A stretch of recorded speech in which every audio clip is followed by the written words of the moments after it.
Isso, essa noite nós vamos tratar um outro tema que Deus tem falado muito aos nossos corações. Eu gostaria que você abrisse no livro do profeta Joel, por favor.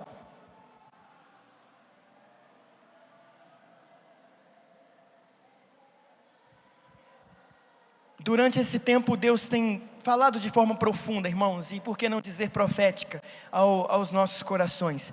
E semana que vem nós teremos o culto de missões. Então no primeiro domingo de fevereiro nós retornaremos com a nossa série de ministrações. Mas hoje nós vamos compartilhar aqui um tema que tem mexido muito comigo e me impactou muito durante essa semana e mudou a minha forma de perceber as coisas, e nós vamos falar sobre esse tema hoje. Eu acho que tem essa figura aí, essa capa aí de hoje, né? Que é esse tema que nós vamos falar. Por que tarda o pleno avivamento? Na verdade, é inspirado em um título de um livro de Leonard Ravenhill. Talvez vocês já devem conhecer Leonard Ravenhill. É um pastor fantástico, um homem de Deus que viveu o século passado, e que esse livro na verdade foi escrito em 1959, e parece que ele ainda vai ser escrito amanhã, tendo em vista como se enquadra as nossas vidas. E eu gostaria de compartilhar, eu só tirei o tema, tá? Só o título, porque é muito impactante, mas essa noite eu gostaria de compartilhar Joel capítulo 2, nós leremos todo o capítulo 2, e eu gostaria que você prestasse atenção. A minha ideia seria ler todo o livro de Joel, mas dado ao nosso pouco tempo, então apenas o capítulo 2, que vai ser o suficiente para compreendermos o propósito para essa noite do Senhor.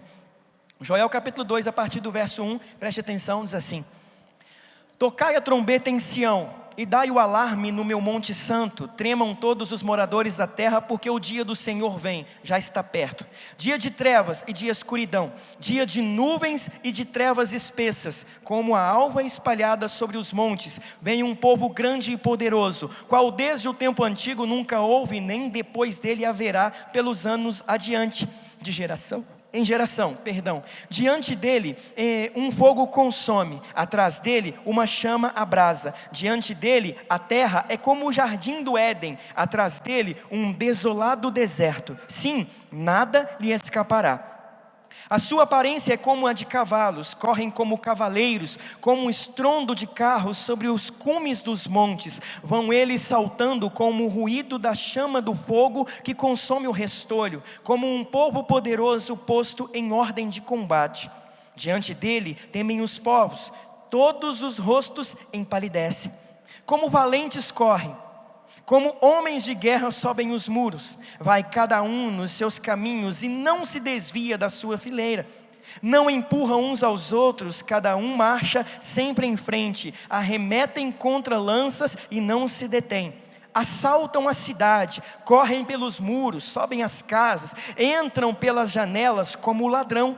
Diante deles treme a terra, abalam-se os céus, enegrece-se o sol, a lua, e retiram as estrelas o seu resplendor. O Senhor troveja diante do seu exército, muito grande é o exército, e poderosos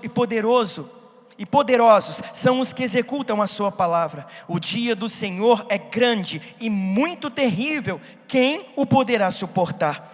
Ainda assim, agora mesmo diz o Senhor: voltai para mim de todo o vosso coração, com jejuns, com choro e com pranto. Rasgai o vosso coração, não as vossas vestes. Voltai para o Senhor vosso Deus, porque Ele é misericordioso, compassivo, tardio em irar-se, grande em amor e arrepende do mal.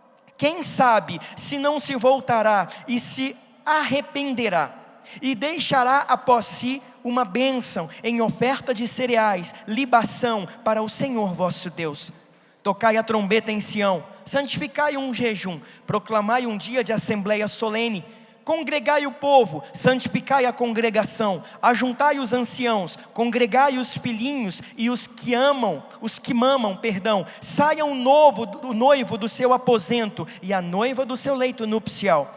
Chorem os sacerdotes, ministros do Senhor, entre o alpendre e o altar, e digam: poupa o teu povo, ó Senhor, não entregues a tua herança à vergonha, para que as nações zombem dele, porque diriam entre os povos: onde está o teu Deus? Então o Senhor teve zelo da tua terra e se compadeceu do seu povo. O Senhor responderá ao seu povo: eu vos envio o trigo, o vinho novo e o azeite. Deles sereis fartos, e não vos entregarei mais a zombaria entre as nações. Farei o exército do norte partir para longe de vós, e os lançarei em uma terra seca e deserta, a sua frente para o mar oriental, e a sua retaguarda para o mar ocidental. E subirá a sua podridão, e o seu mau cheiro se espalhará, porque fez grandes coisas. Não temas, ó terra, regozija-te e alegra-te, porque o Senhor fez grandes coisas. Não temais, animais do campo, porque os pastos do deserto reverdecem. As árvores dão o seu fruto, a vide e a figueira dão a sua força. Alegrai-vos, ó filhos de Sião, regozijai-vos no Senhor, o vosso Deus, porque Ele vos deu uma justa medida, a chuva. Ele faz descer a chuva, a de outono e a da primavera como outrora. As eiras se encherão de trigo e os lagares ou tonéis transbordarão de vinho e de azeite. Eu vos recompensarei os anos de colheita consumidos pelo gafanhoto migrador, pelo destruidor e pelo cortador. O meu grande exército que enviei contra vós. Comereis abundantemente até ficardes satisfeitos, e louvareis o nome do Senhor, o vosso Deus, que procedeu para convosco maravilhosamente. O meu povo não será mais envergonhado. Sabeis que eu estou no meio de Israel, e que eu sou o Senhor, o vosso Deus, e que não há outro. O meu povo não será envergonhado para sempre. E depois disso, derramarei do meu espírito sobre todos os povos. Os vossos filhos e as vossas filhas profetizarão. Os vossos velhos terão sonhos. Os vossos jovens terão visões. Até sobre os servos e sobre as servas, naqueles dias derramarei do meu espírito. Mostrarei maravilhas em cima no céu, e mostrarei maravilhas embaixo na terra: sangue, fogo e colunas de fumaça. O sol se converterá em trevas e a lua em sangue, antes que venha o grande e terrível dia do Senhor. E todo aquele que invocar o nome do Senhor será salvo, porque o monte de Sião e em Jerusalém haverá livramento, assim como o Senhor disse, entre os restantes que o Senhor chamar. Vamos orar? Senhor, essa é a tua palavra, Pai. Palavra maravilhosa, palavra que nos confronta, também é a palavra mesma que nos conforta. Os nossos corações estão sedentos do Senhor, as nossas mentes às vezes cansadas das coisas que temos ouvido e até mesmo vivido. Por isso pedimos ao Senhor que ilumine a nossa mente, para que os nossos corações de novo sejam incendiados. Pedimos a tua graça, o teu amor, a tua bondade, a tua misericórdia, para que essa noite não saiamos daqui verdadeiramente da mesma forma com a qual temos vivido até aqui, apáticos, distantes da tua presença. Tem misericórdia de nós, em nome de Jesus, amém, e graças a Deus. Meus irmãos amados, esse tema veio ao meu coração durante esses dias, tendo em vista o estilo de vida mesmo que eu tenho percebido. Não estou falando sobre o mundo lá fora, mas principalmente sobre a igreja de Cristo, sobre nós que somos pastores, sobre nós que temos a incumbência de anunciarmos o Evangelho do Senhor para a salvação de todo aquele que nele crê. Esse tema, porque tarda o pleno avivamento, nos remete a perguntas que nós fazemos a nós mesmos, né? Onde está o Deus de Elias? Onde está o Deus de Moisés? Onde está o Deus de promessas? Onde está o Deus que tem atuado, que atuou no passado? Cadê esse Deus? Foi refletindo sobre essas questões que Deus me trouxe de volta a esse texto aqui no livro do profeta Joel. É importante compreender que o profeta Joel, não há muito que se fala sobre ele na Santa Escritura, senão o que está registrado aqui no capítulo 1, logo no início, quando o apresenta como filho de Amitai. Mas ele não está locado em nenhum espaço cronológico do Antigo Testamento. Não se sabe ao certo qual foi exatamente o período em que isso aqui aconteceu. Não tem como falar com exatidão quando isso aqui aconteceu. É impossível isso acontecer, porque não se sabe se foi antes do exílio babilônico de 70 anos, não se sabe se foi quando a Síria investiu contra os hebreus, não se sabe. Mas o texto também é um dos menores livros do Antigo Testamento, apenas 3 capítulos. E esse livro também não apresenta um motivo pelo qual todo esse juízo viria sobre o povo. Tendo em vista que o capítulo 1 já apresenta como isso iria acontecer, o capítulo 2 também, até o versículo 11, apresenta os resquícios ou as características do exército. Tá? Então, se você ler o capítulo 1, está mostrando como Deus enviou, né, no caso, esse exército. Esse exército aqui, ele é literalmente um exército de gafanhotos. É uma praga que seria enviada para devastar o mundo antigo, tendo em vista, irmãos, que uma praga como esta era tão mais nociva até do que um exército poderoso como os caldeus, que outrora investiram contra os israelitas. Por quê? Naquele tempo não existia inseticida, naquele tempo não havia possibilidade de enviar comida, ajuda humanitária ao povo que estivesse sofrendo do outro lado do mundo. Na verdade, quando um povo sofria do outro lado do mundo e talvez fosse extinto, demoraria meses, talvez anos, para que o outro lado do mundo habitado pudesse compreender o que aconteceu ou soubesse da notícia. Portanto, aqui no capítulo 2, o texto áureo dessa noite, ele aponta e deixa muito claro que esse exército é um exército de gafanhotos. Mesmo fazendo uma analogia com um poderoso exército humano, na verdade é um exército de gafanhotos, que vem para poder devastar a terra por causa de um pecado dos judeus. Qual seria esse pecado? Também não nos é exposto esse pecado. Não tem nada que comprove o que os hebreus estavam fazendo. O que nós podemos fazer é associar com os demais profetas menores e talvez até os outros profetas, né? Tanto Isaías, quanto Jeremias, quanto Ezequiel e até mesmo Daniel. Pode nos apresentar o problema que o povo tinha, o povo de Israel. O povo de Israel era um povo muito dado à absorção da própria cultura que eles estavam sendo instalados.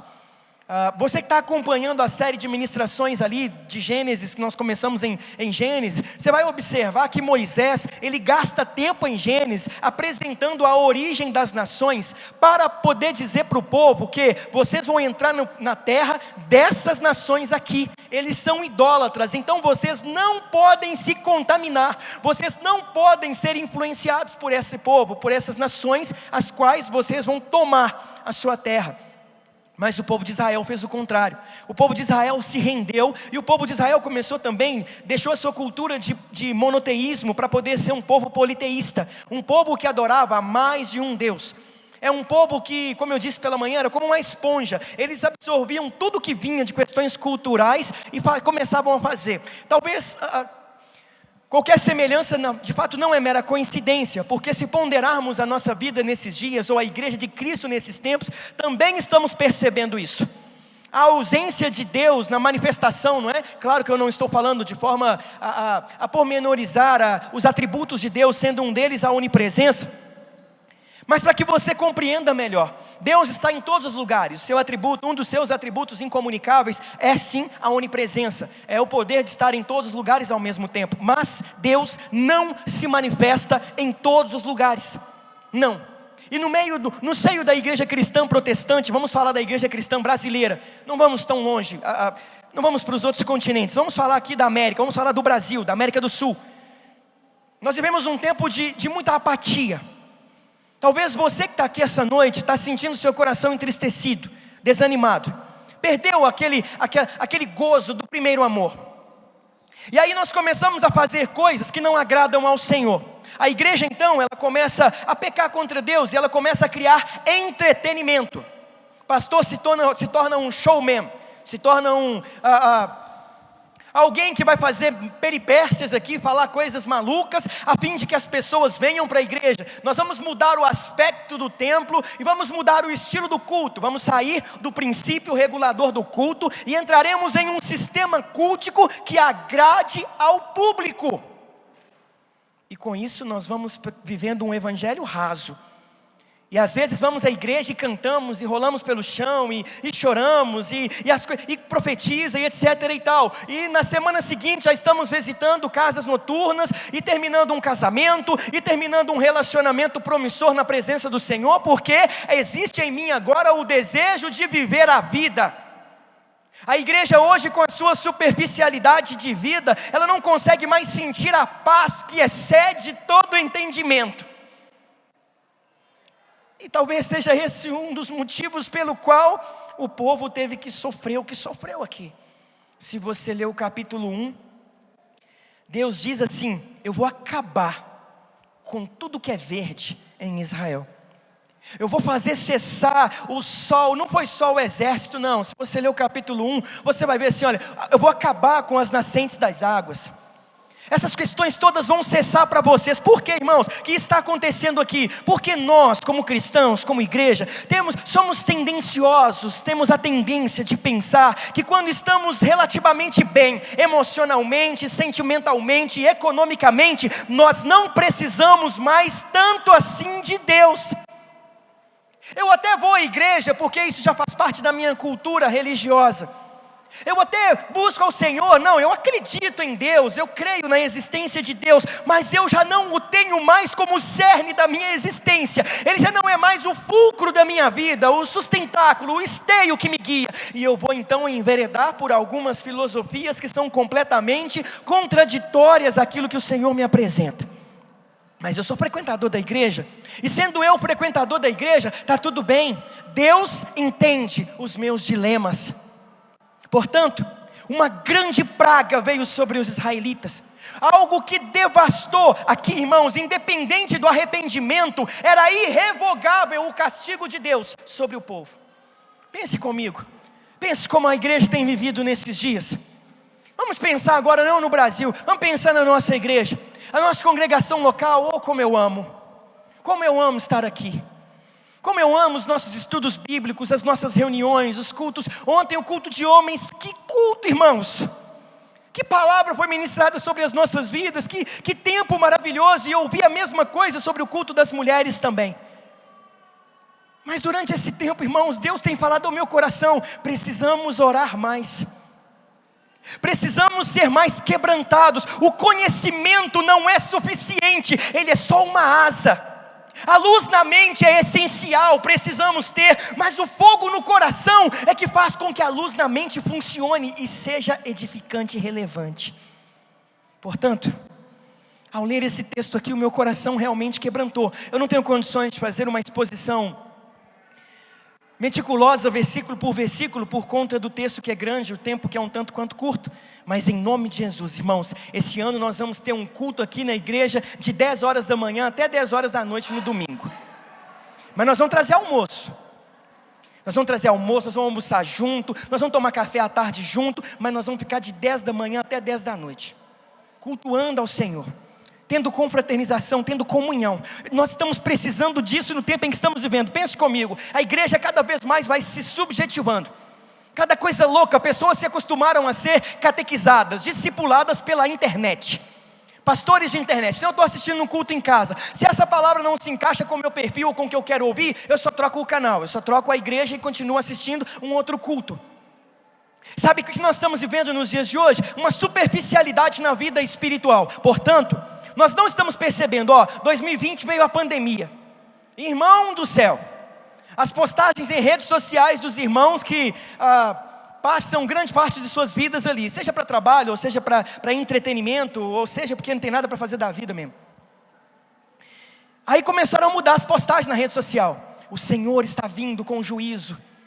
Guarda no Senhor. Todo mundo virou teólogo de internet. Leia esse versículo, olha essa profecia. Beleza, irmãos. E gente morrendo.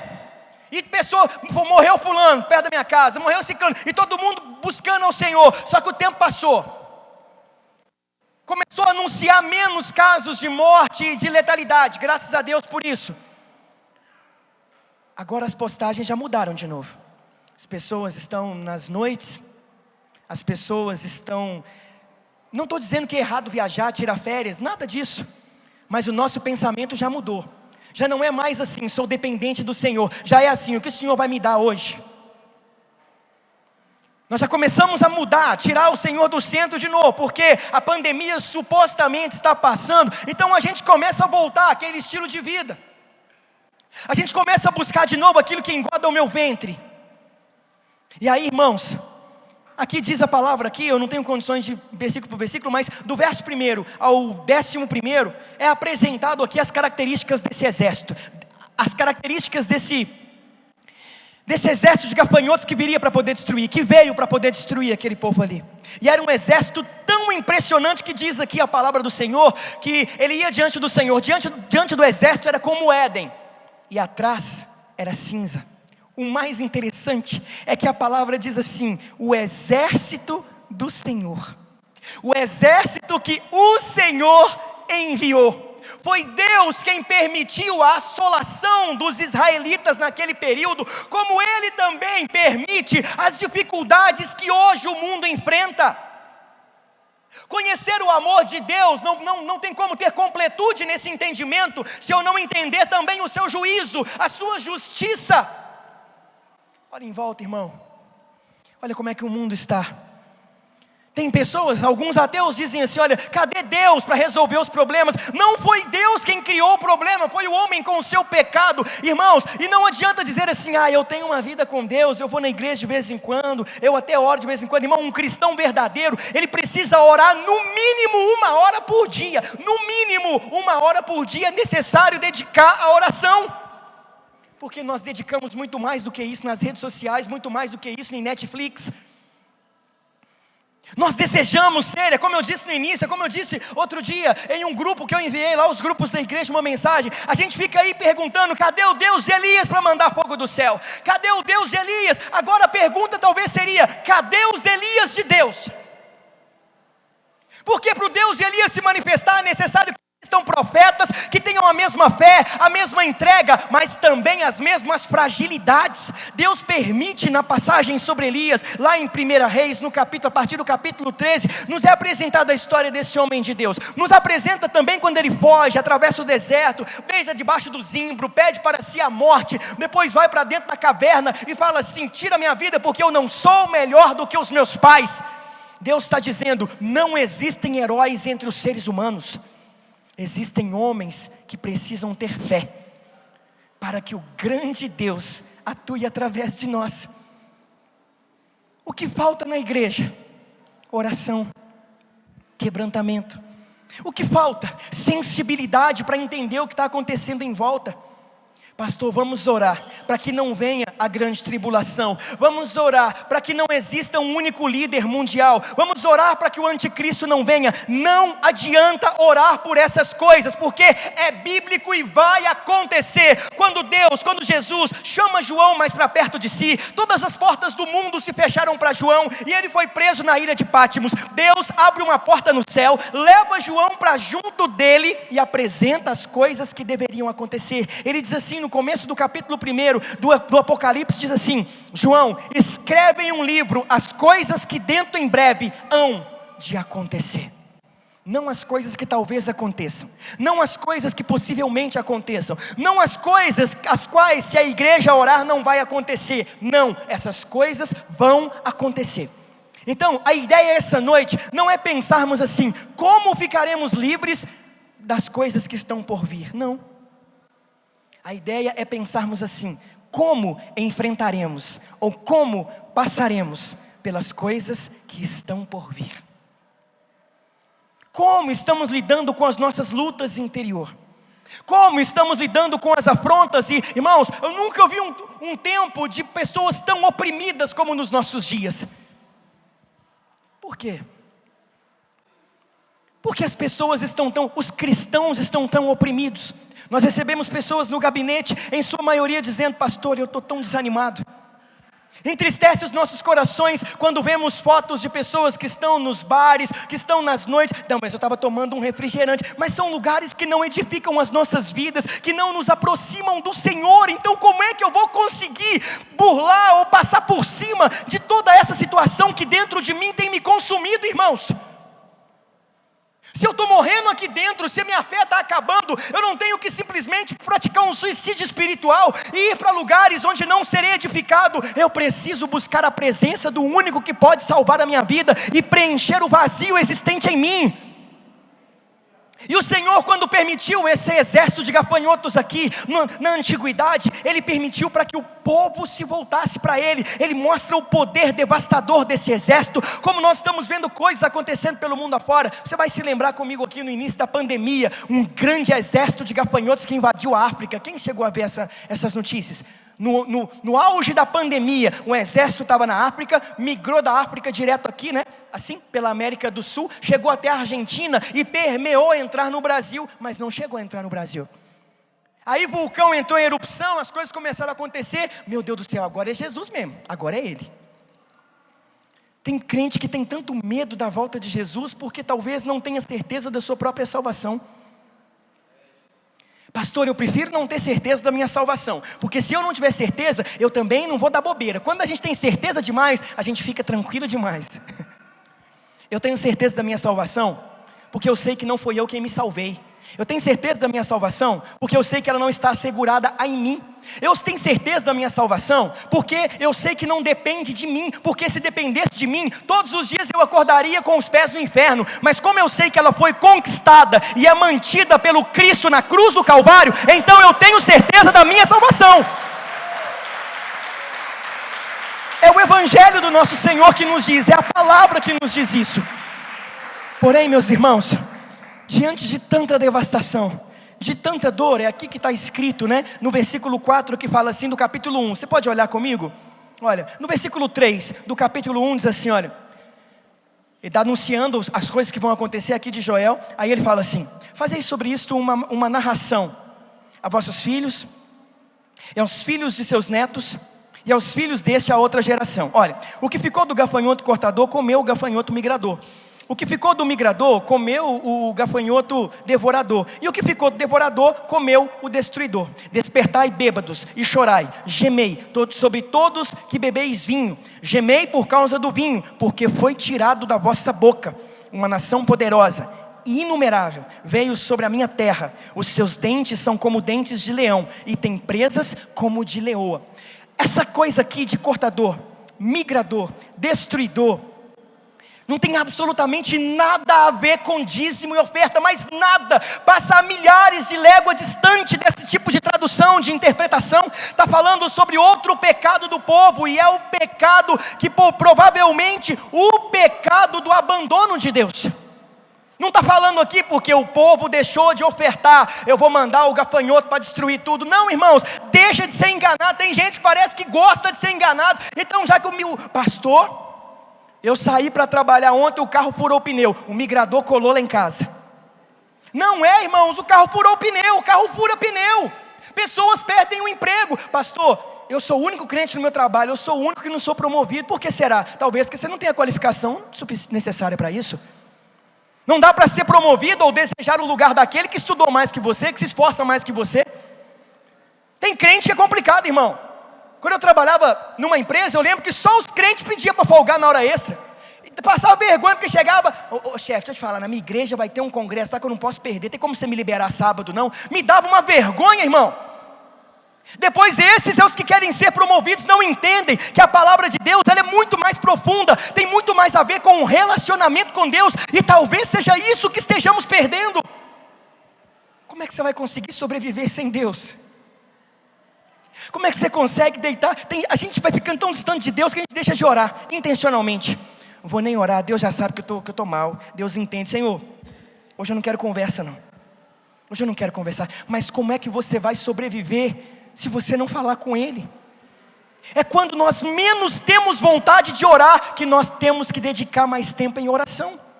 Aqui, depois que é feita toda a exposição do verso 1 ao 11º aqui do capítulo 2, agora no capítulo 12, começa a expressão de como se deve portar diante do Senhor, diante de toda essa situação. Versículo 12 do capítulo 2.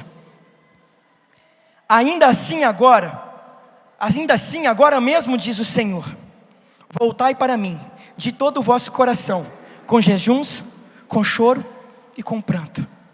Irmãos, por que Deus está falando isso então? Por que a gente remete à questão do pecado de Israel ser o afastamento de Deus? Irmãos, eu não estou falando de você. Eu queria que isso ficasse muito claro essa noite. Eu queria que ficasse muito claro que eu estou falando de mim. Eu estou falando do que eu senti quando li aqui. Eu estou falando que eu sinto falta de orar mais. Eu sinto falta de jejuar mais. Eu sinto falta de prantear mais diante do Senhor. Por isso, como pastor, eu venho essa noite pedir à igreja que me perdoe. Me perdoe por eu não estar ensinando mais sobre a oração, mais sobre o jejum, mais sobre a necessidade do quebrantamento. Eu peço que você volte os seus olhos e perceba que só tem um jeito de sermos perdoados, e é buscando ao Senhor. Só tem um jeito de recebermos de novo o alívio, e é nos dobrando diante do único que é digno de receber a glória. A pergunta essa noite é: o quanto você tem jejuado? Quantas vezes você, pastor, Reformado jejua? Não, mas cristão jejua. Crente de verdade jejua. Pastor, mas por que eu devo jejuar? Porque nós temos que ter fome do outro pão. Não existe jejum para passar no vestibular. Eu vou jejuar para conseguir conquistar aquela menina, ou Xaramanaia, né? Ou Balachita Balahaus. É isso que eu vou fazer, agora eu entro no jejum. Não existe jejum para isso. Não existe jejum para prosperar. Isso não é bíblico. Não há passagem bíblica em que nos é ensinado: jejue e eu vos prosperarei, jejue e eu vos farei passar. Não, jejum está interligado a quebrantamento, a arrependimento, humilhação. O jejum está ligado a isso. Quando perguntaram a Charles Haddon Spurgeon: senhor Spurgeon, por que o senhor jejua? A resposta foi simples e incisiva: porque eu tenho fome de outro pão. É o reconhecimento da nossa fragilidade humana. Quando eu jejuo e eu sinto aquela fraqueza, porque algumas pessoas sentem mais do que a outra, é o mesmo que dizer: esse pão realmente não pode me sustentar até o fim, mas o pão vivo que desceu do céu, esse me levará em paz em toda a minha peregrinação. O quebrantamento, ele está falando com choro. Choro, irmãos. Há quanto tempo você não chora na presença do Senhor? Há quanto tempo? Quanto tempo você não dobra os seus joelhos numa madrugada e se entrega ao Senhor em lágrimas? Eu tenho pensado sobre isso, pois olhos secos são reflexo de um coração seco.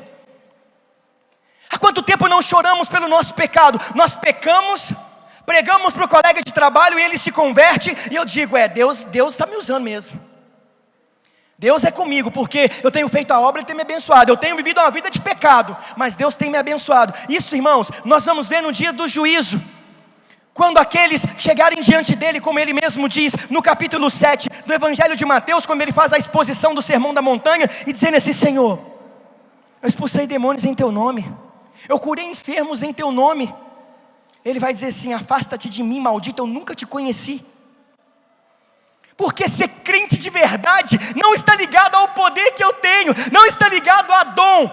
Cristão verdadeiro não tem a ver com dom. Cristão verdadeiro tem a ver com caráter, com fruto. O fruto do Espírito mostra quem eu sou. Os dons são ferramentas para servir ao Senhor, são armas de batalha, são para trabalhar, mas o que demonstra quem eu sou é o fruto. Então não adianta você curar enfermos, mas não ser benigno. Não adianta você expulsar demônios, mas não ter autocontrole. Não adianta fazer milagres e operar maravilhas, se da sua boca procede palavras que amaldiçoam, palavras também de baixo calão. Nós estamos falando sobre o ser cristão, e ele está chamando, ele está dizendo assim: voltai para mim de todo o vosso coração. E quando Jesus, ele vai sintetizar a lei ou o decágulo, ele diz assim: amarás o Senhor teu Deus de todo o teu coração, de toda a tua alma e de todo o teu entendimento, e um outro mandamento semelhante: amarás o teu próximo como a ti mesmo. A devoção total a Deus, ou seja, Deus não vai assumir 99% da sua vida, ele não vai estar alguns graus longe do meio, do centro da sua vida. Ou ele estará no centro, ou ele não estará em lugar algum. Ele é tudo, e a posição dele é como o Senhor de tudo, ou então o seu Senhor será outro. Por isso, voltai ao choro, meu irmão. Nós precisamos voltar a chorar. Nós temos em nossa congregação, graças a Deus, estudos bíblicos, vigília de estudos bíblicos, escola bíblica dominical, mas nós também temos um círculo de oração. Nós precisamos voltar a encher as reuniões de oração das igrejas. Sabe, que sempre sustentou as igrejas na história foram aquelas irmãzinhas do coque. Aquelas irmãzinhas que têm os joelhos até grossos assim, olha, cascudos, de ficar com ele dobrado. Ajoelha para poder orar. Percebe quanto tempo você consegue ficar de joelho? Sabe por quê? Porque nós perdemos a prática de orar de joelho. Nós começamos a orar às vezes em casa e chega uma mensagem, ou nós pensamos assim: nossa, eu tenho que mandar uma mensagem, deixa eu mandar antes que eu esqueça. Espera aí, Senhor, e vai ali. O doutor e pastor faleceu recentemente, David Young Cho, ou Paul Young Cho. Teologicamente eu discordo com ele de muitas coisas, mas uma coisa é certa: No início do seu ministério ele orava até 12 horas por dia. Ele conta em uma de suas autobiografias que estava no seu gabinete, quando o primeiro-ministro da Coreia do Sul ligou para o gabinete dele e disse à secretária: eu quero falar com o Dr. Chu. E ela disse: ele não pode falar com o senhor. E ele ficou nervoso, o primeiro-ministro, e depois, quando o Dr. Chu retornou a ligação, ele falou: será que você não sabia quem é que estava ligando para você? Ele falou assim: independente de quem estava ligando, era menos importante do que com quem eu estava falando, porque eu estava orando. A oração é de fato o suspiro da nossa alma, e esteja ela boa ou não, esteja feliz ou não, não importa. A oração é o que nos conecta, a oração é o que nos conduz, a oração é que demonstra de fato quem nós somos e o quanto seremos usados pelo Senhor. Não dá para ser, a gente deseja às vezes e ora e fala: Senhor, como eu gostaria de ser como John Wesley, mas ele orava 8 horas por dia, irmãos. Como eu gostaria que a nossa igreja fosse como os irmãos morábios, corajosos, vendendo-se como escravos para pregar para escravos. Como eu gostaria, mas eles oravam 24 horas por dia, e oraram por isso 24 horas por dia, 100 anos ininterruptos. Está faltando lágrimas nos nossos olhos. Por que tarda o pleno avivamento? Essa foi uma pergunta feita pelo senhor Leonard Ravenhill, mas também foi uma pergunta feita por William Seymour, a Evan Roberts. William Seymour, precursor do avivamento da rua Azusa, na América do Norte. Evan Roberts, precursor do avivamento do país de Gales, no Reino Unido. Em 1904 a 1905, houve uma grande explosão de avivamento. O livro de Rick Joyner, com o título O Mundo em Chamas, relata bem sobre esse avivamento no país de Gales. E o senhor Seymour mandou uma carta para o senhor Roberts perguntando assim: como podemos fazer para termos um avivamento aqui na América como esse aí no país de Gales? Ele respondeu com uma frase à carta: chore por ele. Nós às vezes marcamos reunião de avivamento, isso não existe. Porque avivamento não se marca hora e nem lugar. Avivamento nada mais é do que a manifestação de Deus no lugar onde estamos. Avivamento é sinônimo de mudança de comportamento, mudança de caráter, alteração no nosso ego e na nossa arrogância de vida.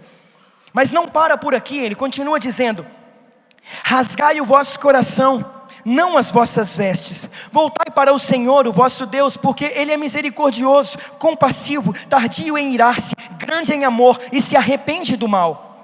Rasgar o coração e não as vestes é uma obra difícil para os nossos dias, irmãos. Não tem a ver só com a sinceridade, mas também com a discrição.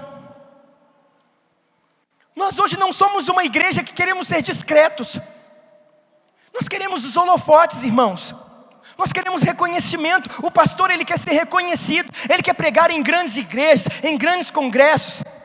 Ele quer ser reconhecido nas redes sociais. Então ele cria um canal com a desculpa de pregar o evangelho, mas no fundo ele quer ser reconhecido ali. São os holofotes. Então o seu arrependimento também é de rasgar as vestes, que é um ato, uma atitude veterotestamentária, que está ligado ao momento em que os anciãos daquele tempo, os sacerdotes, eles estavam quebrantados ou envergonhados, e para se humilhar eles rasgavam as vestes no meio de todos.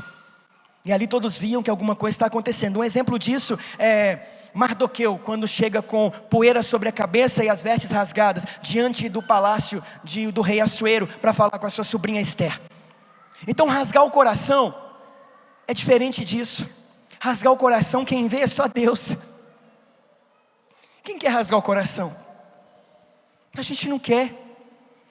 A gente quer ser conhecido. O reverendo Hernandes Dias Lopes, outro dia, há um tempo atrás, ele disse algo que marcou tanto para mim. Ele disse assim: olha, as nossas igrejas hoje estão cheias de estrelinhas. Existem muitas estrelas na igreja, mas só dá para ver estrela enquanto o sol não brilha. E nós não estamos deixando o sol brilhar porque nós queremos ver as estrelas que brilham.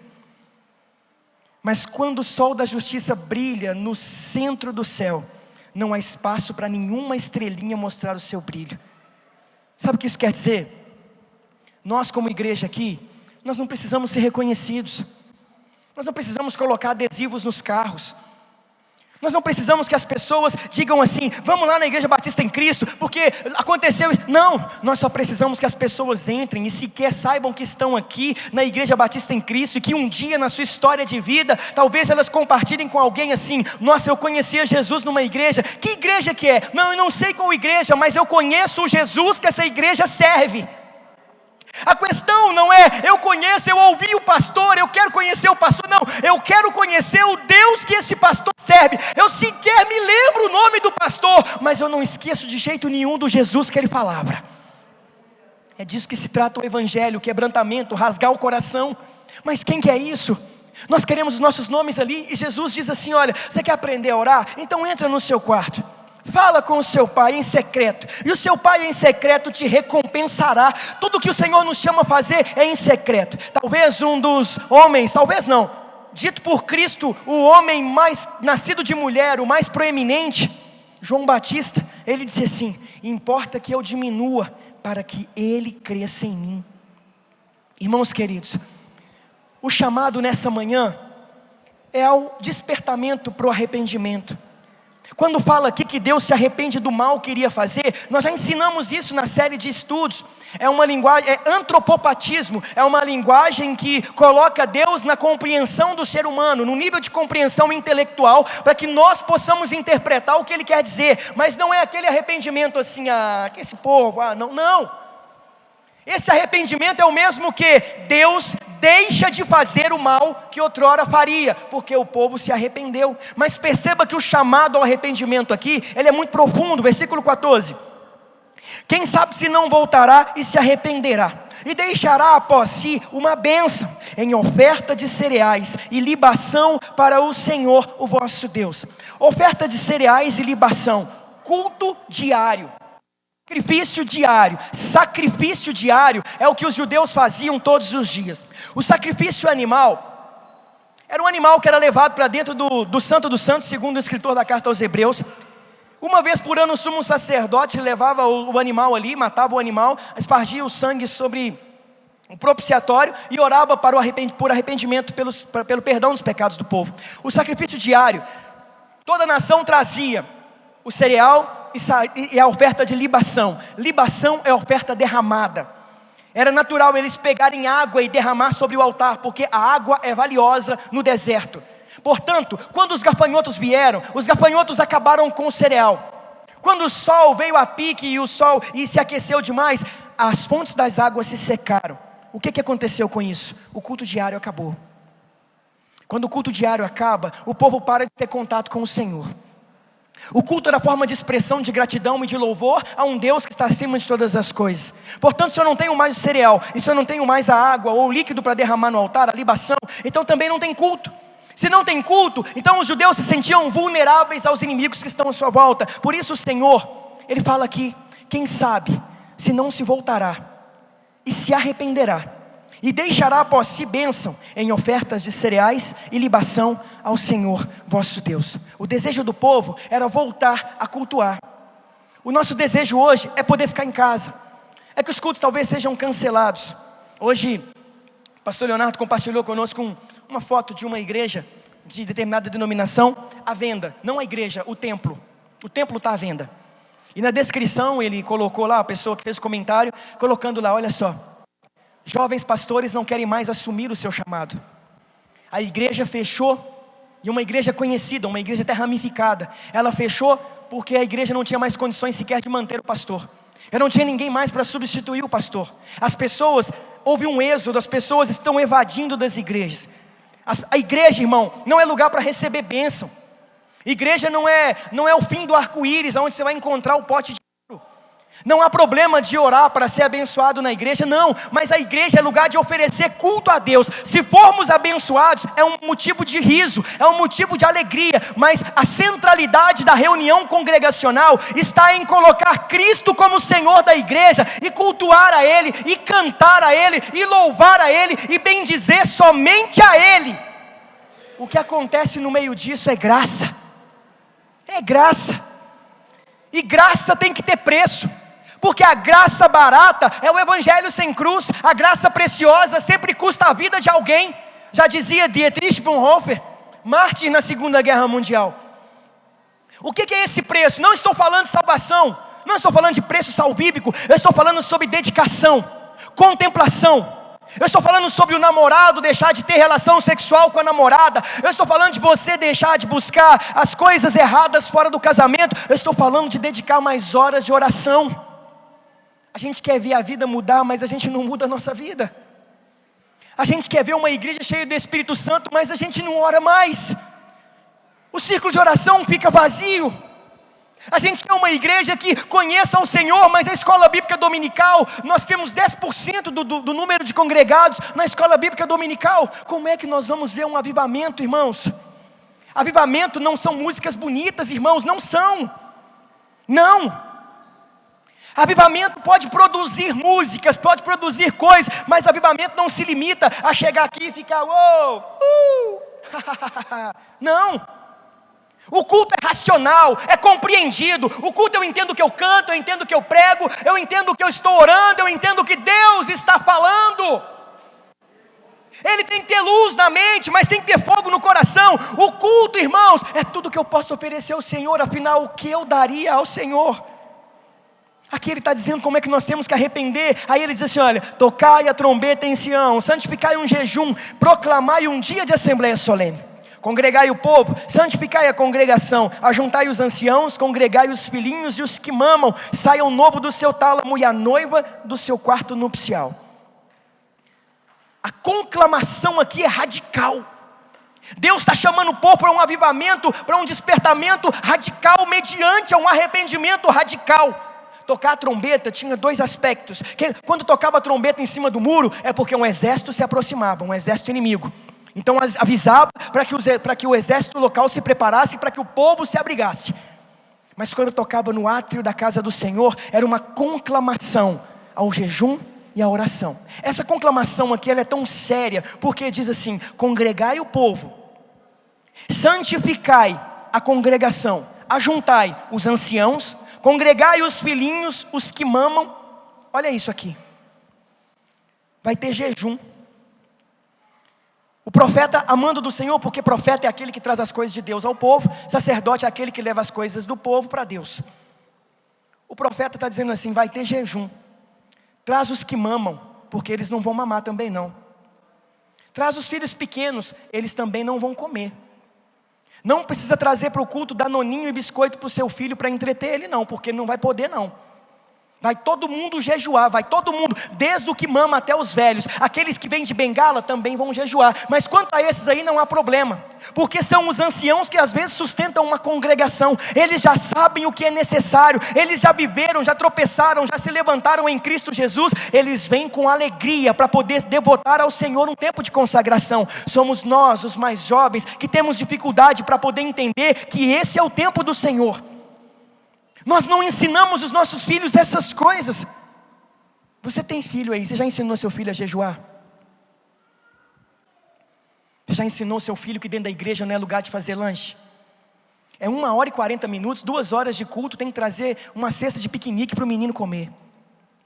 Eu sei que tem crianças, eu estou falando assim, tem crianças que não tem problema, tem dificuldades, tem alguma situação.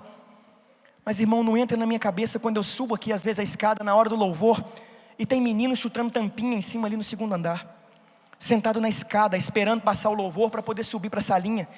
Será que o pai não pode dizer para o filho assim, o culto já começou? A minha filha tem 8 anos de idade. Ela chega e quer ver as amigas da igreja. E eu olhava para trás e via minha filha conversando. Eu cheguei perto dela e falei assim, eu estou de olho em você. Você já está no culto. Se você não prestar atenção no culto, eu vou sentar você perto de mim. Pode ser? Tá bom, papai, desculpa. Aí ontem ela estava aqui no culto das mulheres. E aí as meninas disseram para ela assim, Laura, vamos ali para você ver um joguinho que eu baixei no celular. Ela falou, pai, eu falei com ela assim, ó, você não sabe que está tendo culto não? Eu falei, filha, não precisa falar assim. Só diga a elas que não é o momento de ver jogos no celular. É momento de prestar atenção no culto. É momento de cultuar, de ouvir a palavra de Deus. Irmão, é tão pouco tempo. Nós vamos começar, irmãos. Daqui a um tempo nós vamos começar pelo menos um domingo do mês. Não vai ter culto para as crianças lá em cima, elas vão ficar aqui embaixo. Os pais têm que colocar rédea nos seus filhos dentro da igreja. Tem menino que sobe lá em cima, falta pouco chutar a canela do professor. O pai vem e fala, tadinho. Eu não, vocês. Cada um no seu. O que eu quero dizer é que aqui o Senhor está ensinando assim, traz os teus filhos. Traz os que mamam, porque eles vão jejuar. Reúne toda a congregação, não são só vocês. Todos têm que aprender a se dobrar diante do Senhor, desde a tenra idade até aquele que vai andando de bengalinha. Todos servem ao mesmo Deus, e a exigência é a mesma para todos, no que diz respeito à consagração. Congrega o povo, diz o profeta, ou seja, reúne a congregação.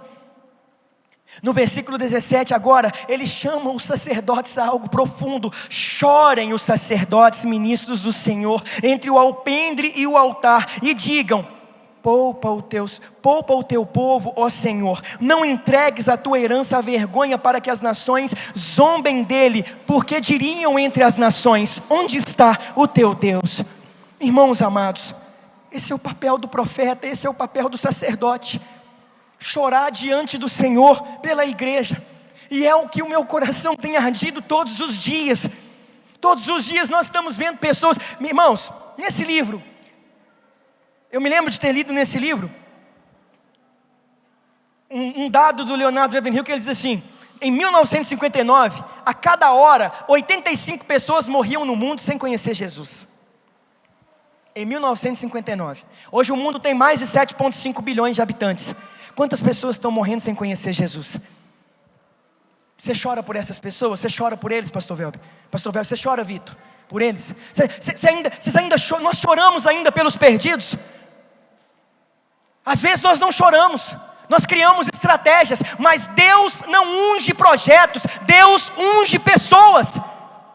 Nós até podemos ter projetos, mas só depois de termos chorado pelos perdidos. O cristianismo verdadeiro não trabalha com pragmatismo, trabalha com a palavra de Deus, o direcionamento que vem direto do Senhor. Quando eu falo com o pastor Velber e com o Vitor, que eles são missionários e trabalham conosco. Quando eu falo com o pastor Ronei, é porque ele é pastor no ministério. Quando eu falo comigo mesmo, é porque eu sou pastor e eu não tenho chorado o quanto eu deveria chorar pelos perdidos. Eu não tenho orado o tanto eu deveria orar pela própria igreja, por aqueles que estão lá fora, pela minha família e pela minha vida. Eu posso orar mais. Eu me arrependo do tempo que vivi até aqui, fazendo coisas que não era oração. Não estou dizendo que você não pode viajar, que você não pode contemplar o mar, que você não pode estar com a sua família, que você não pode ir ao shopping. Não estou dizendo isso, de jeito nenhum. Vá ao shopping, só não gaste tanto, mas vá ao shopping. Passeie com a sua família, vá ao parque, vá às festas de aniversário, não tem problema. Compre o seu sítio, cuide da sua família, cuide do seu lugar. Mas irmão, não deixe de orar. Nada pode estar entre você e Deus. E aqui depois, a partir do verso 18, agora vem a resposta do Senhor. Deus responde, e Ele vai dizer tudo o que Ele vai restituir, tudo o que Ele vai fazer. Olha, se isso aqui acontecer, aí as coisas vão mudar, gente. Eu vou renovar tudo em vocês. Vai ter pasto de novo, os animais vão voltar a comer. Vai ter culto diário de novo, vai ter água para beber, o vinho novo, os lagares se encherão de vinho, de trigo, e fala tudo que vai acontecer de novo. Deus mostra tudo o que Ele vai restituir ao povo, se houver arrependimento. E como nós não temos tempo de esmiuçar todos eles, o versículo 28 diz assim: e depois disso o quê? Depois do arrependimento, depois da restauração física, agora Ele diz assim: e depois disso, derramarei do meu espírito sobre todos os povos. Olha só, esse povo aqui não viu isso, não viu. Essa profecia aqui vai se cumprir lá no Pentecoste, quando o Espírito Santo é derramado sobre os discípulos, os 120 que estavam no cenáculo. O apóstolo Pedro começa a pregar então, e ele vai dizer: gente, não tem ninguém embriagado aqui, sendo 9 horas da manhã. Todos estão cheios do Espírito Santo, cumprindo a palavra de Joel, o nosso pai Joel, que diz que derramaria o Espírito sobre toda a carne. Sobre toda a carne, irmãos, também é a promessa do Senhor se cumprindo, a que Ele fez a Abraão no capítulo 12 de Gênesis, quando Ele diz assim: Abraão, e em ti serão benditas todas as famílias da terra. Aqui não são apenas os judeus, o Espírito sobre toda a carne. E é esse Espírito que está sobre as nossas vidas essa noite, irmãos. Esse povo aqui não viu isso, o mesmo Espírito que encheu de sabedoria e de destreza artística a Bezalel para poder fazer as peças do tabernáculo. O mesmo Espírito que encheu a Sansão a ponto de partir um leão ao meio. O mesmo Espírito ao qual Davi disse assim: o Senhor pode retirar tudo de mim, mas não retires de mim o teu Santo Espírito. É esse Espírito que está sobre as nossas vidas. É esse Espírito que nos acompanha em todo o tempo, porque ao ascender aos céus, 10 dias depois de sua assunção aos céus, o nosso Senhor e Salvador envia esse Espírito Santo, que também é Deus, que está aqui nessa noite para nos convencer do pecado, da justiça e do juízo. É o Espírito que está aqui para nos lembrar de quem nós somos em Cristo Jesus, que nós somos, como diz o apóstolo Pedro, na 2 de Pedro, no capítulo 2, vós sois a geração eleita, o povo adquirido de Deus. Nós somos esse povo, mas temos nos esquecido. Como temos nos esquecido? O nosso estilo de vida condena a nossa essência. A nossa pouca devoção condena a nossa vida com o Senhor. Então eu quero convidar você essa noite a perceber que não houve duas separações aqui: primeiro a restauração física e depois a restauração espiritual. Não. Aqui a restauração física já está atrelada às questões espirituais, mas esse derramamento é uma promessa para um novo tempo. E é exatamente o tempo que nós estamos vivendo. O tempo da presença manifesta de Deus sobre as nossas vidas. Então a gente pergunta: por que tarda o pleno avivamento? Porque não estamos querendo. Não estamos chorando por Ele, não estamos nos entregando a uma vida digna para a manifestação desse avivamento. Eu quero convidar você essa noite a pensar na sua própria vida. Como tem sido a sua vida? Você sente falta, irmão, da oração de madrugada? Você sente falta do jejuar? Quando as pessoas falam coisas assim: aqui, irmão, come isso aqui. Irmãos, eu não almoço, eu não tenho o costume, o hábito de almoçar, eu só janto, e janto bem, graças a Deus. Então eu não tenho dificuldade, não era para ter dificuldade para jejuar. Mas toda semana que eu estou em jejum, me dá uma fome na hora do almoço, porque são questões emocionais. Não é o demônio que está ali querendo que eu coma alguma coisa, é porque nós estamos quebrando alguma coisa dentro de nós. Nós estamos buscando o vinho novo que o Senhor vai dar aqui para os israelitas. Eu queria convidar você a dedicar essa semana um pouco mais a jejuar, a orar. Quantas vezes os seus filhos vão ao banheiro de madrugada e encontram você prostrado no sofá orando? Quantas vezes você consegue convidar a sua esposa e o seu marido para um tempo de oração na madrugada? Quantas vezes você senta em casa e compartilha um texto e juntos vocês dão as mãos e oram ao Senhor? Quanto tempo você ora por dia? Por que tarda o pleno avivamento? Porque nós não estamos desejando, porque se estivéssemos, essa seria a nossa prioridade. Quando fala aqui abaixo assim: os vossos filhos e as vossas filhas profetizarão, os vossos velhos terão sonhos e os vossos jovens terão visões. Até sobre os servos e as servas, diz o Senhor, derramarei do meu espírito. O foco aqui não é falar sobre dom. O foco aqui é falar sobre comunhão com Deus. Ele está dizendo que todo o povo cheio do Espírito Santo recobra o sentido da vida. Um jovem cheio do Espírito Santo, ele sabe que Deus deu a ele uma visão. Não uma visão espiritual no aspecto de coisas acontecendo, anjos, etc., mas a percepção da obra de Deus. Os senhores sabem que Deus dá sonhos, e não se resume a sonhos de dormir e sonhar e ter revelação em sonho, mas porque os mais velhos pensam que já não tem mais vigor para servir, mas isso não é verdade. Quando Deus chamou aqui para oferecer o jejum, para poder consagrar, Ele chamou os velhos também. Deus quer restaurar em nós o prazer de viver. O Espírito Santo derramado em nós nos mostra isso. Mas irmãos, como eu sei que eu sou cheio do Espírito Santo ou não? Quando eu tenho vontade de orar. Pastor, mas eu não tenho vontade nenhuma de orar. Pois então você precisa se esforçar, se dedicar, porque a oração é um hábito, irmãos. É um hábito. A oração, ela pode ser, a princípio as pessoas têm dificuldade para orar, mas depois que começam a orar, não dá vontade de parar. A gente precisa continuar. Então eu quero ser um grande pregador, um grande cantor. Irmão, sabia? Algumas pessoas são chamadas para cantar. O William, a Rebeca tocam, cantam, os meninos do louvor. Algumas pessoas são chamadas para pregar. O pastor Velber, o Vitor, o pastor Ronei, entre outros que aqui estão. Algumas pessoas são chamadas para ensinar. Os nossos irmãos estão lá em cima ensinando os nossos filhos. Outras pessoas são chamadas para poder servir como diáconos. Mas todos nós somos chamados a orar. Todos nós. Você que prega, você que canta, você que ensina, você que serve de outra forma, todos somos chamados a orar. Todos devemos orar. Quanto tempo você ora por dia define que tipo de cristão você é. E a oração, ela é indistintiva, ela não tem um caráter específico no que diz respeito. Somente os negros oram, somente os brancos oram, somente os orientais ou ocidentais, somente os ricos ou somente os pobres. Não, a oração é todo aquele que crê em Cristo Jesus, que confia nele e que sabe que somente Ele é Deus para nos suprir e para nos fortalecer. Somente Ele. O restante do texto apresenta o fim dos tempos. Já é uma profecia apocalíptica que fala que o sol se escurecerá, a lua já não vai dar o brilho, as estrelas cairão do firmamento, e etc, etc. São questões apocalípticas, já fala sobre o fim dos tempos. É uma característica veterotestamentárias, de apresentar profecias para aquele tempo, profecias para um tempo mais próximo daquele, e profecia para o final dos tempos também. Todos os livros dos profetas do Antigo Testamento fazem profecias assim.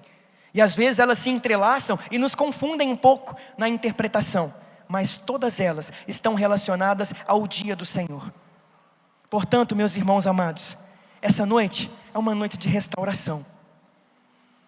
É uma noite em que nós precisamos trazer de novo o fogo, né? Que o Senhor precisa colocar em nós o fogo, em nossos corações. Eu gostaria de convidá-los a ficar de pé, por favor.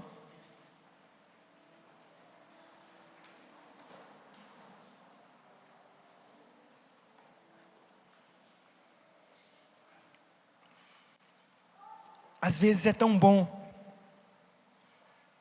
a gente abrir a palavra de Deus e ler a Bíblia durante tanto tempo. A gente tem que ter um momento de pesquisa, que é sentar e abrir, pesquisar a palavra e estudar. Mas tem que dedicar muito tempo ao devocional. Às vezes nós que pregamos, né, pastor Velber, a gente abre a Bíblia assim, a gente vai ler alguma coisa, a gente já começa a pensar, como é que eu vou pregar isso aqui? Como é que eu vou falar sobre isso aqui? Mas tem que ter aquele momento assim, o que Deus está falando comigo aqui? A gente já lê livro pensando assim, eu vou compartilhar isso aqui na rede social, eu vou colocar isso aqui lá para o pessoal ver. Não, Deus tem coisas que Deus está falando com a gente. Tem coisas que é para nós. Tem coisa que é tratado aqui, irmãos. Eu queria que você fizesse uma reflexão essa noite. Você que já tem mais tempo de conversão, há quanto tempo você não chora diante do Senhor? Hoje está tudo tão fácil. As pessoas cometem erros e mais erros. Não, amém, Deus perdoou, vamos seguir a vida, vamos seguir. Não é assim. Existe disciplina. Existe justiça. Existe quebrantamento, existe perdão, mas só para aquele que confessar os seus pecados. Como é que está a sua vida? Eu queria convidar você essa noite. Talvez tem muito tempo que você não faça. Eu quero dizer de novo a você, vamos voltar a dedicar mais tempo à oração? Entregue essa semana, talvez, quem sabe essa não é a nossa última semana de peregrinação nesse mundo? Quem sabe não é o nosso último ano, a nossa última década, o nosso último século? Não sei, mas por que não fazer dessa semana a mais intensa das nossas vidas, irmãos? Você sabe, irmão, que o sonho em ver os nossos filhos chorando na presença do Senhor. Conversa com esses meninos lá em cima. Eles choram. Tem um filho do Saulo, mas da Priscila. A Monique falou assim, amor, todo culto ele chega perto de nós e chora e fala assim, ai, o que foi? Eu sou pecador demais. E ele chora. Senta com aquelas crianças lá, conversa com elas sobre a Bíblia. Eu dei uma aula para elas outro dia, que elas me fizeram pergunta, que eu fiquei assim, meu Senhor, acho que nós estamos avançando demais. Mas não é só isso. Aí teve um dia que eu dei uma palavra lá em cima para eles, e depois no final eu falei assim, vem todo mundo, quem quiser vir aqui orar pode vir. Foi aquele monte de menino lá na frente. E quando eu assustei, estava todo mundo ajoelhadinho, porque um ajoelha, todo mundo ajoelha, um levanta, todo mundo levanta. Eles se ajoelharam e começaram a orar. E depois um pai mandou uma mensagem falando assim, pastor, muito obrigado. Minha filha veio no carro falando assim, o pastor foi bom, pai, dar a palavra para a gente, porque ele põe todo mundo para orar. eu pensei assim: meu Deus, eu não coloquei todo mundo para orar, mas é o desejo deles. Irmãos, você não sente vontade de chegar aqui na congregação e por um tempo esquecer das coisas lá fora e deixar o Espírito Santo agir na sua vida, te lembrar do seu chamado, te lembrar do início da sua fé, das orações de madrugada, das pregações na porta do hospital, dos evangelismos dentro do ônibus, na praça pública? Às vezes a gente fica pensando: por que a gente cresce? É tão bom amadurecer, mas por que a gente tem que perder a inocência de uma criança, a dependência como de uma criança? Então essa noite, se você puder, eu queria convidar você a se ajoelhar diante do Senhor. Só se você puder. Se você não puder, pode se assentar. Ou se você não quiser, você se assenta. Ou pode sentar também no chão, pode sentar na sua cadeira, mas por poucos minutos. Por poucos minutos. Se você talvez não aguentar muito tempo, depois você pode levantar. A fé não tem posição, mas nós nos ajoelhamos porque reconhecemos a majestade do nosso Senhor. Então, se você pode, tem saúde para isso, eu gostaria que você se ajoelhasse. Eu pedi para que o pessoal da intercessão, não só o pessoal que estava escalado para hoje, os que outros que pudessem vir, viessem também. E eles vieram. Eu queria que vocês orassem para os nossos irmãos, que vocês clamassem a Deus por um avivamento, por uma transformação, por uma renovação sobre as nossas vidas, que parta do púlpito, do altar, que parta de nós, de todos nós. Você que está aqui essa noite, que é ministro do altar, volta a sua vida a uma vida simples diante do Senhor, de devoção, dedicação e palavra. Ore ao Senhor. Vamos voltar. Vamos voltar. Ora, fala com o Senhor. É você e o Senhor. Na firmeza em vontade, na fé e devoção. Oh Senhor, fala com o Senhor. Ore.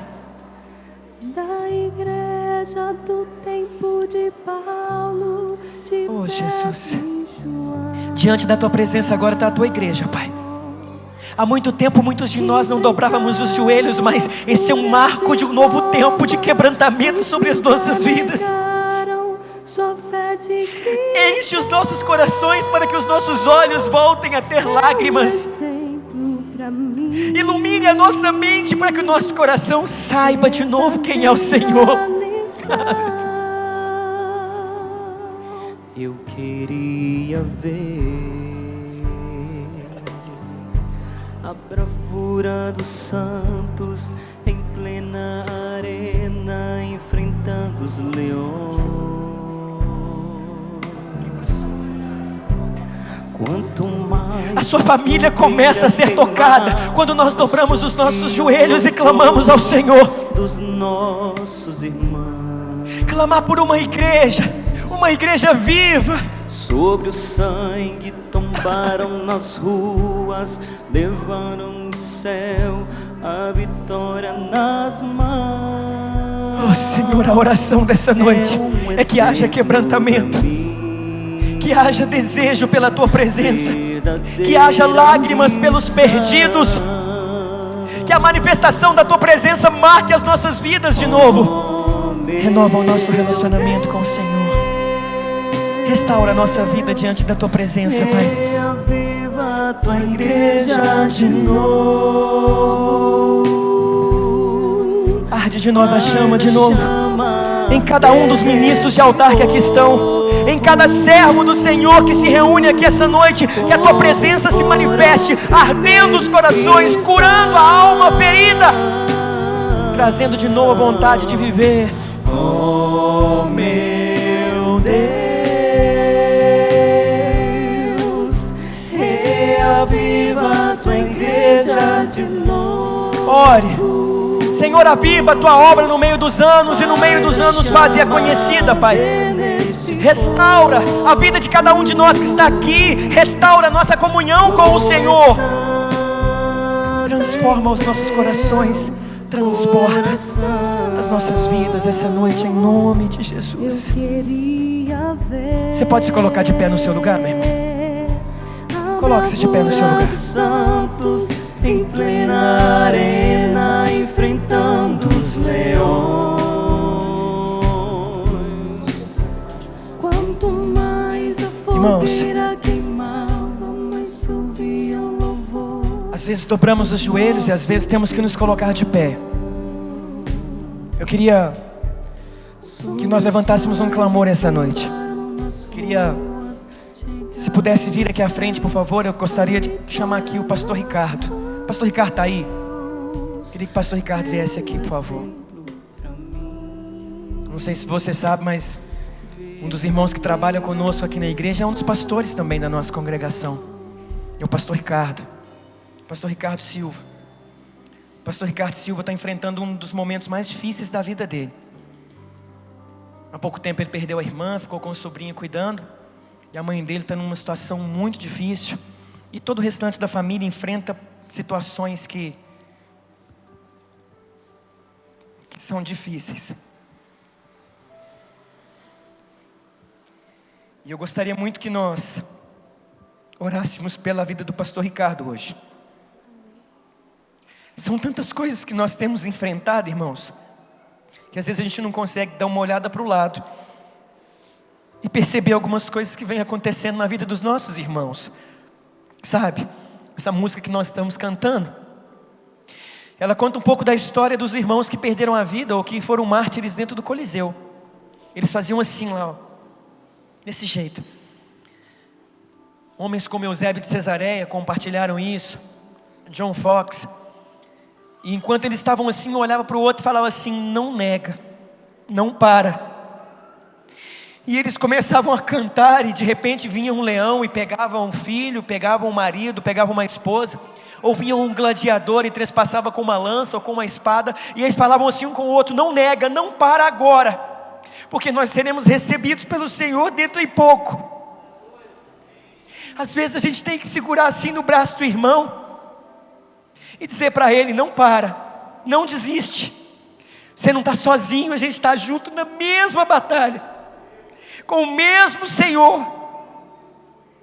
São as tempestades que enfrentamos que nos levam a ter, às vezes, vontade até de morrer. Talvez aí do seu lado tenha alguém assim. Talvez na sua casa tenha alguém assim. Talvez hoje você entrou aqui sem ter a mínima condição de orar. Então Deus colocou do seu lado alguém cheio do Espírito Santo para orar por você. Você saiu de casa pensando até em tirar a vida, pensando assim, olha, entre aspas, né? Vou dar a última chance para Deus. E Deus está dizendo assim essa noite: olha, eu te dei a vida e vou sustentá-la até o dia que eu tirar. Ainda não acabou. Então, pelo protocolo, você não pode abraçar quem está perto de você, você não pode pegar na mão, mas nós vamos orar pelo pastor Ricardo. Nós vamos orar e você vai orar, além de orar por ele, vai orar pela pessoa que está do seu lado também. Vai orar por aquele que está desistindo, que está parando de ir na igreja, que já evangelizou você e hoje ele não está na igreja. Nós vamos orar porque eu creio que dentro em pouco o pastor Ricardo vai estar aqui pregando a palavra do Senhor, com a força restaurada pelo Senhor e Salvador das nossas vidas. Você pode levantar um clamor. Você pode orar pela vida dele, da esposa, dos filhos, dos sobrinhos, da irmã, do cunhado dele. Todos estão enfrentando um momento difícil. Amarás o Senhor teu Deus de todo o teu coração, alma e entendimento, e ao teu próximo como a ti mesmo.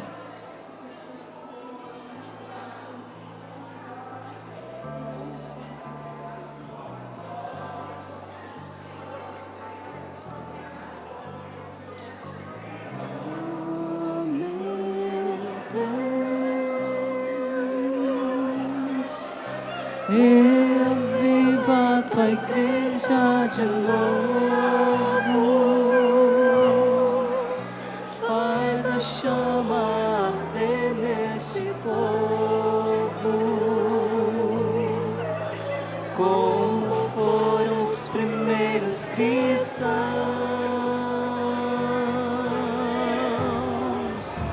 Oh,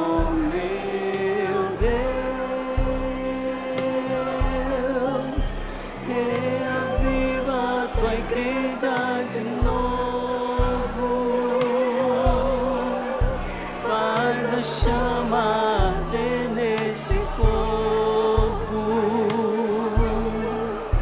começando em meu coração.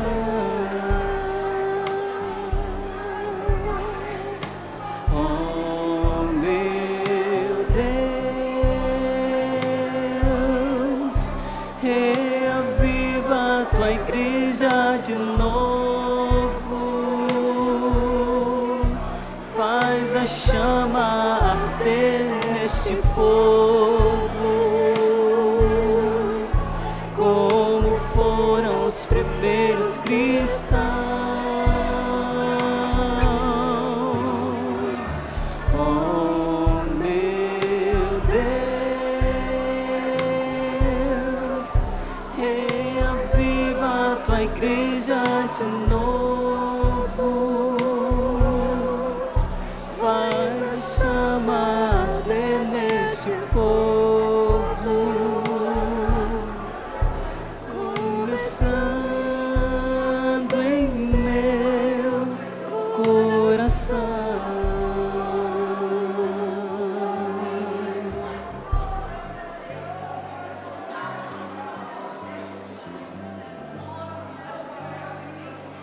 Em nome de Jesus, Senhor. A todas as famílias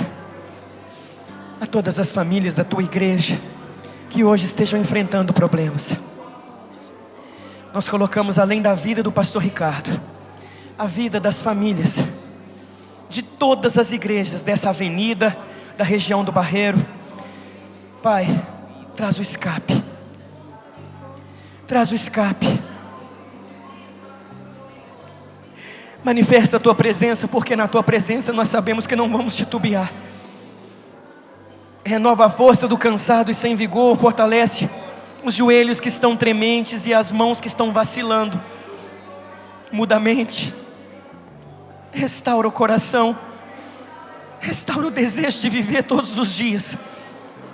O Senhor chamou esse homem como um pastor, o Senhor chamou ele, e quantas lutas ele tem enfrentado.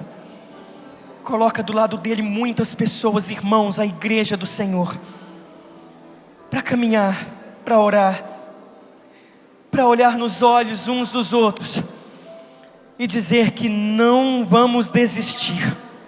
O Deus que nos trouxe até aqui é o Deus que levará todos nós adiante, em nome de Jesus, em nome de Jesus. Aleluia. Você pode aplaudir o Senhor, meu irmão?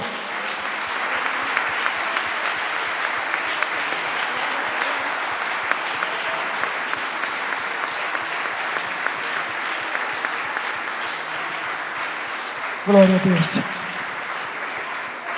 Eu quero convidar você para essa semana dedicar mais tempo ao Senhor de jejum. Talvez há muito tempo você não faz isso.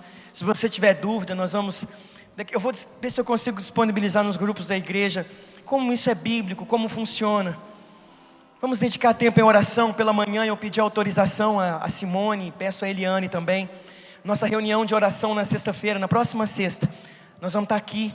E eu pedi para que eu estivesse conduzindo esse tempo, porque tem muitas coisas pelas quais Deus tem colocado no coração para orar. Vai começar aí com a oração. Então eu queria que você pode vir aqui, quarta-feira tem culto. O estudo bíblico de quinta-feira passada foi maravilhoso, está disponibilizado lá no YouTube. Você pode vir participar, vai ser lindo também. Vai ser lindo, como foi o culto de homens e mulheres ontem. E sexta-feira nós vamos reunir aqui para orar. Vem no estudo, vem no culto e vem na oração. Pastor, eu não consigo ver em tudo não. Então você vai vir no que você puder. Mas eu queria que você viesse na reunião de oração sexta-feira. Irmãos, está na hora da gente voltar a encher o círculo de oração. Pastor, eu não consigo vir aqui, mas do lado da minha casa, quando eu chego do trabalho, eu sempre ouço lá umas irmãzinhas da Assembleia de Deus que está reunindo lá. Meu irmão, vai orar com elas. Vai orar com as... Pastor, eu não consigo ir lá, eu não consigo. Mas tem um pessoal da minha rua que vai para o monte de madrugada. Então vai para o monte com o pessoal de madrugada. Mas não deixe de orar. Pastor, eu gosto de orar, mas pastor, eu gosto de orar só no monte. Então nós vamos juntar todo mundo e vamos no monte com você. Mas você não pode deixar de orar. Nós só temos que orar. Em breve nós vamos ter uma vigília, né, Eliane? mas é uma vigília de oração. Não é uma vigília para ficar enchendo linguiça, não é uma vigília para poder ficar falando de outras coisas. Já viu como é que é a vigília? Os irmãos oram 5 minutos, depois ficam andando na igreja. Amém, Jesus. Glória a Deus, Pai. Irmãos, já imaginou o quanto nós temos para falar para o Senhor? Para agradecer, para pedir, para clamar? Pois então começa a fazer isso agora, dentro do seu carro, dentro do seu quarto, dentro da sua casa, dentro do seu banheiro, no seu quintal. Faça desses lugares um lugar de oração. E eu garanto que, segundo a Escritura nos ensina, o Pai que nos vê em secreto nos recompensará. Vamos embora? Feche os seus olhos. Senhor, obrigado por essa noite. Obrigado pelo som que o Senhor nos deu, o sonoplasta, o técnico de som que serviu essa noite, o técnico de mídia que serviu essa noite. Obrigado pelo William, a Rebeca, o Isaac e o Samuel. Esse grupo que veio hoje de manhã e agora à noite teve que voltar, e o Senhor os usou de maneira profunda e poderosa.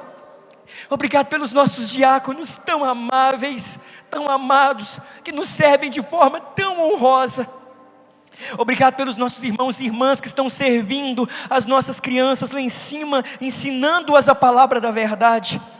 Obrigado pelo pastor Ricardo na zeladoria, que tem abrido a igreja para nós e que tem cuidado dessas coisas.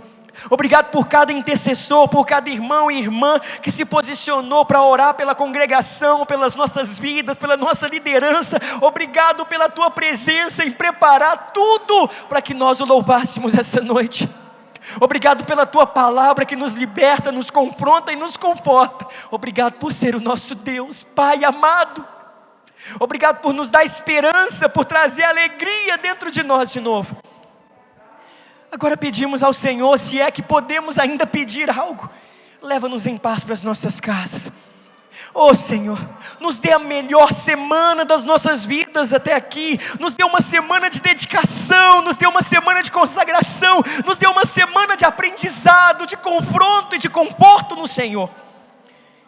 Nos dê sim lições preciosas que precisamos, mas nos dê também o seu colo, o teu amor e a tua palavra. É o que pedimos ao Senhor essa noite, em nome de Jesus. E que a bênção de Deus Pai, a graça de Deus Filho e as consolações do Santo Espírito seja com todos nós hoje e para todos sempre, em nome de Jesus. Irmãos amados, vão em paz e que o Senhor vos abençoe e vos abra as portas essa semana e vos dê as respostas para os questionamentos em nome de Jesus. Que Deus os abençoe. Até quarta-feira.